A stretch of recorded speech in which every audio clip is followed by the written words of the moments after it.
Hey team, this is Grant David Collins, and welcome to Basement Philanthropy, a place for people who do not want to wait until they're rich or retired to create meaning, impact, and connection with their time, talents, and money, regardless of the amount.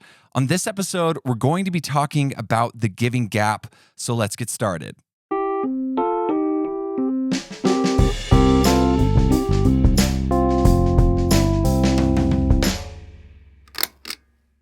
All right, team, this episode is a bit of a doozy, and so I would like to start it off with a signature desk drum roll. I don't know if you can hear this, but I really am excited about what we get to talk about today, because in my mind, the giving gap and understanding what it is and how one can start to bridge it is in some ways the second major step that someone takes on their giving journey. So after really coming to understand that giving is indeed a skill set, from my experience, the next thing that someone comes across is this concept of the giving gap. And so that is why this episode deserves a little bit of a different introduction.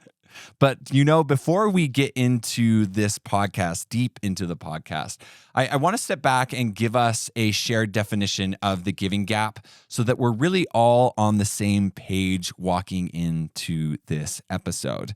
By my definition, the giving gap is essentially the distance between a giver and a receiver that is created by lack of context, physical distance, or demographic differences. So basically, anything that can get in the way of truly impactful giving experiences make up this giving gap. In fact, the giving gap is one of the main reasons why developing the skill set of giving is so important in the first place, which is why they kind of come in that first and second order. So I have a really good friend from college whose name is Amber Bosselman. Now, this isn't producer Amber, just to be clear. There are a lot of Ambers involved with this podcast and movement in one way or another, but Amber Bosselman is a good friend from college. Now, Amber is one of the kindest, most selfless individuals I have ever met in my life. And a few months ago, she asked for my help with a project she was working on. You see, Amber has a genetic disorder called SMA, and that stands for spinal muscular atrophy. Now, SMA is a complicated disorder, but basically it causes Amber's muscles to waste away. So she has been in a wheelchair since she was a little girl. And outside of the day-to-day challenges that this causes in her life, her disability was getting in the way of her being able to get married. Now, this is a much larger story, and don't worry, we're going to be telling that story in a later episode of the podcast. But basically, what you need to know for this episode is that the reason she was reaching out to me was for help with this challenge of getting married and being disabled. So one of the ways that I decided to get involved was by helping her build a GoFundMe campaign. And part of the way that I personally decided to use my talents to help her tell her story was by making her a video to go along with this GoFundMe. I'm a bit of a amateur videographer at best, but it was something that I felt like I could really contribute to the cause and really maybe catalyze some of the efforts that were already going on. So a few weeks ago, a good friend of mine, Emily Jensen, you've heard her in the podcast before, her and I packed up a bunch of camera equipment and drove up to where Amber is currently living, and that is in Cheyenne, Wyoming. And what followed is challenging to express in words, but it was one of the most beautiful experiences I have ever had. And the reason why is because for an entire day, I got to sit just feet away from some of the most selfless acts of care and service that I have ever seen.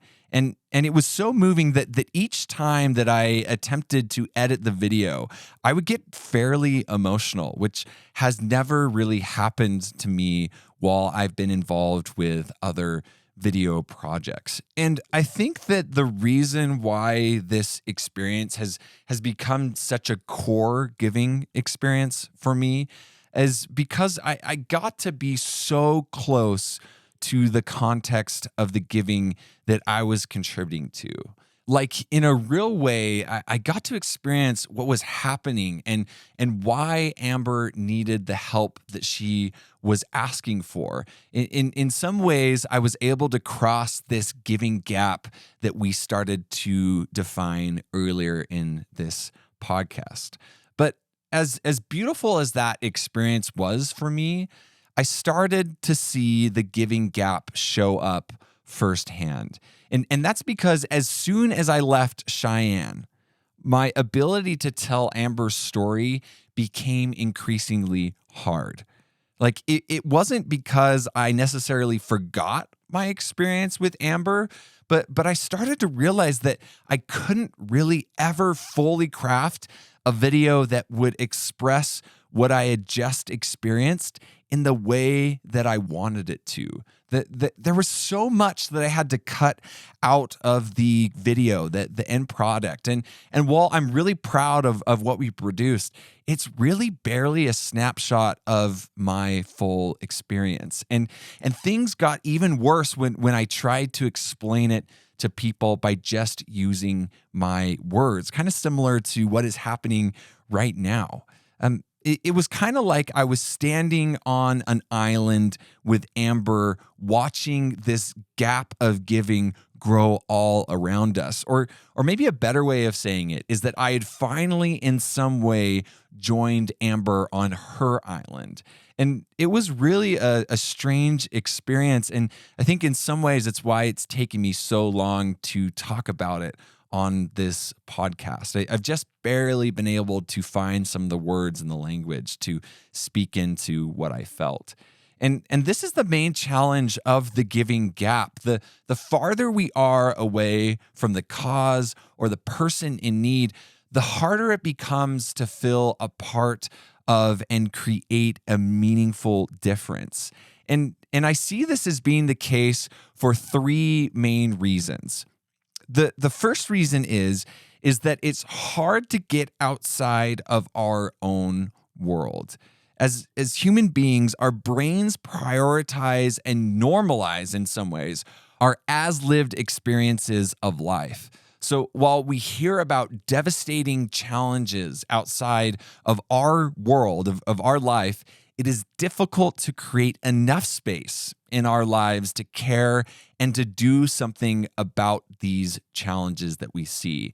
And because of this, we tend to prioritize, if we give at all, local giving, even though in many ways, our giving could be much more impactful in areas of the world that are thousands of miles away from where we live.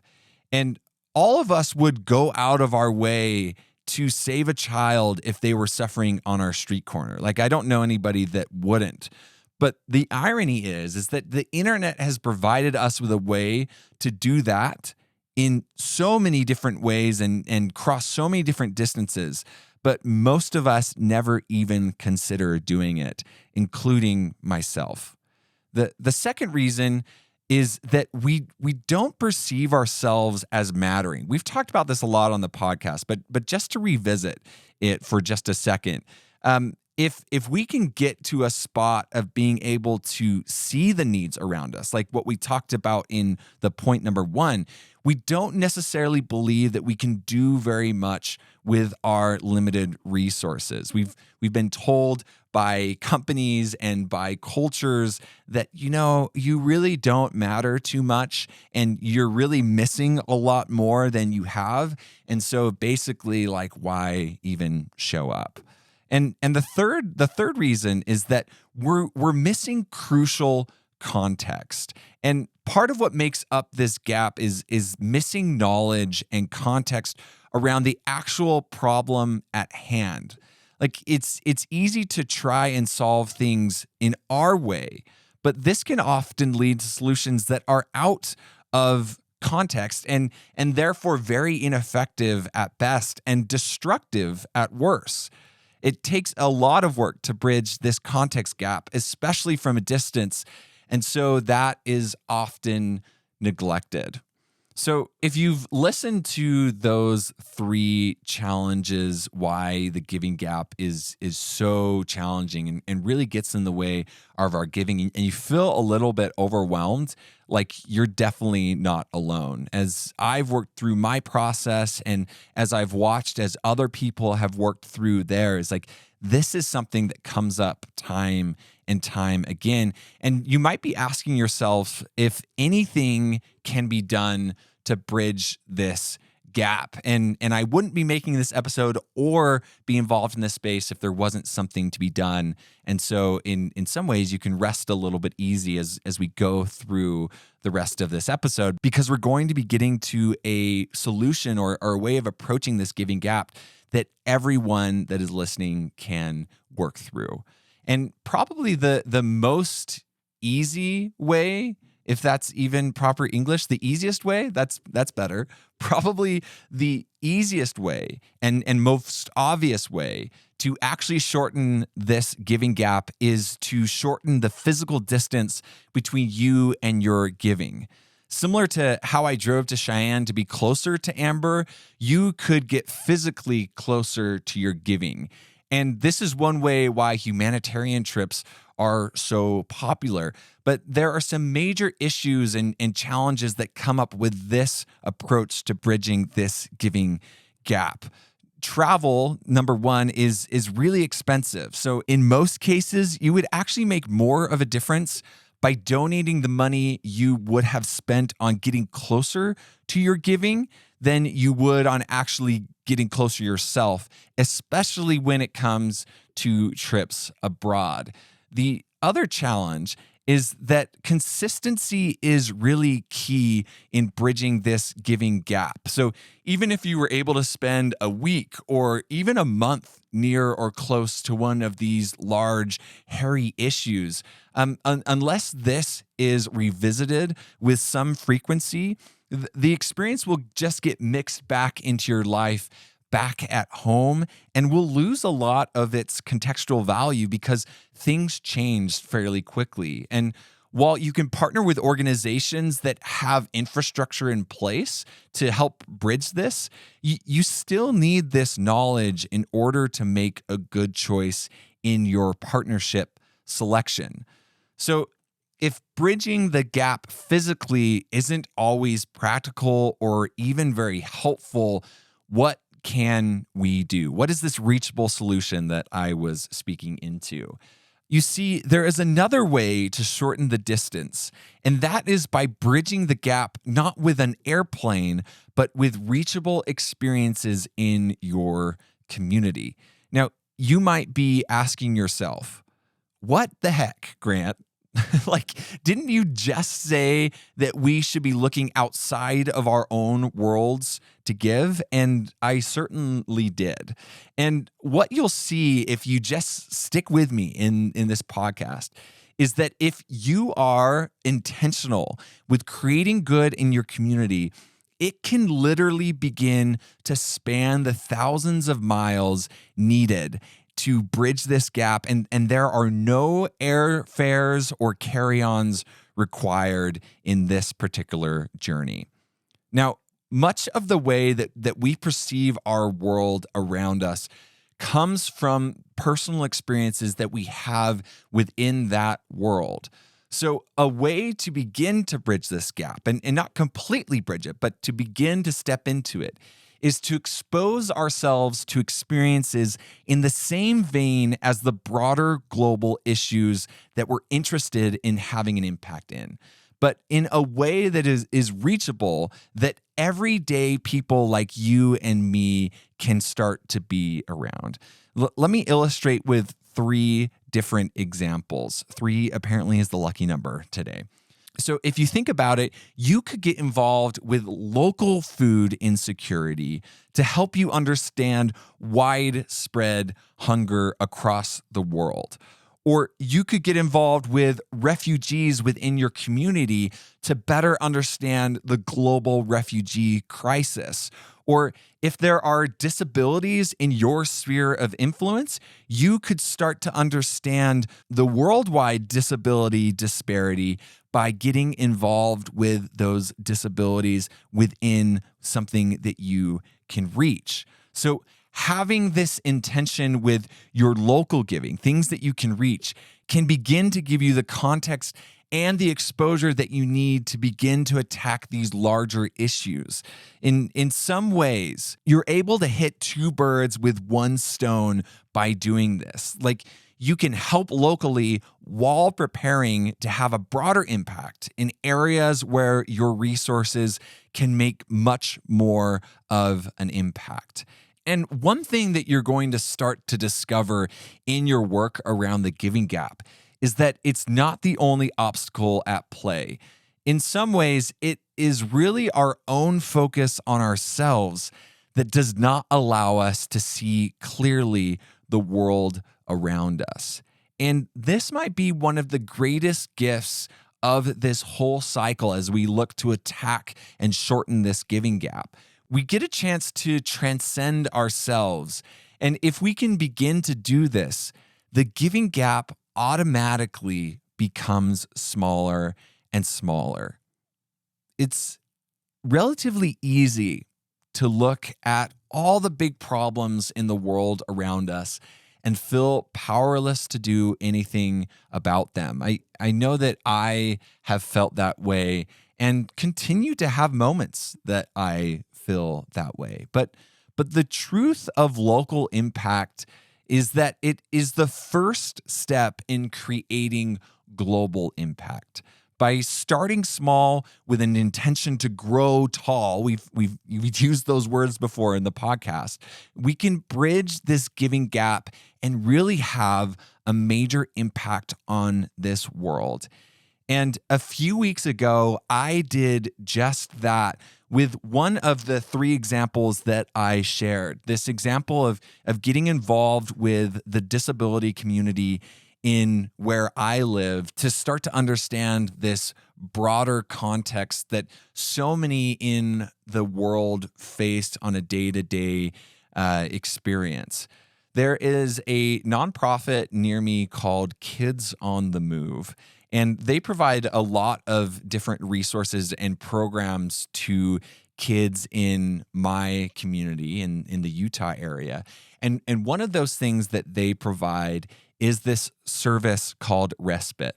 Now, Respite is a service that allows parents or caretakers of people with disabilities, and these are children from the ages of about probably 6 to 16. I don't know if that's the exact age range, but somewhere in there. They allow these parents to come in and drop off their kids to be taken care of for a couple hours by professionals and by volunteers. And one of the people in our community saw this idea and reached out to me and said, "Hey, Grant, let's get involved. Let's get a couple people and go check this out." And so a couple weeks ago, we did just that. And it was a really humbling experience. The child that I was paired with, you're paired with an individual child for about 3 to 4 hours. The child that I was paired with has a genetic disability, and I don't know exactly what this genetic disability is, but essentially his challenge was that he couldn't walk by himself, and he couldn't really talk or communicate. And so for 3 hours, I was able to step in and help his mother as she went around and did different things with her family. And I got to spend some time with this child. I won't share the name just for privacy sakes, but although he can't communicate very well, he really understands beat and rhythm. And so I just pulled up like an 80s playlist on my phone, and we were just like rocking out to like Guns N' Roses and just different bands from the 80s, like Journey and Bon Jovi, for almost the entire 3 hours. And the reason why this was such a useful experience for me is that I didn't really grow up around these types of challenges that families and individuals face. And so having the experience of being exposed for that for just a couple hours, and the challenge that it is to interact with somebody that is a little bit different than you are, and some of the medical conditions that come along with it, and there's just a lot of things that come up. And I will say that I felt much more confident by the end of my time serving at Respite than I did at the beginning. And it was just this really cool experience that all of you have the opportunity to be involved with. Now, whether there is a specific program in your community like Respite, or just somebody in your community or church group or neighborhood that has a child or someone that they are taking care of that has a disability, you can count on that they would like some help, or that it would be nice for them to have a break. And so approaching that individual or that organization and saying, how can I get involved, is something that everybody can do on this channel. And what I will tell you is that my experience around it was something that continues to help me bridge my own giving gap and allows me to be a more effective giver, to give better. And that's the whole point of everything that we're talking about. We have the knowledge section that we walk through. What is the giving gap and how can we start to approach it? But it never really matters unless we start to do something about it. And so that's why this reachable giving section in this podcast is so important. So I would just challenge you to get involved with this particular opportunity that you have within your community. And I just feel like you'll have an incredible time like I did. Well, team, that's it for me. Let's go out into the world and create good with our time, talents, and money, regardless of the amount, and start to bridge this giving gap that is inherent in any type of good that we want to create in this world together. Talk soon.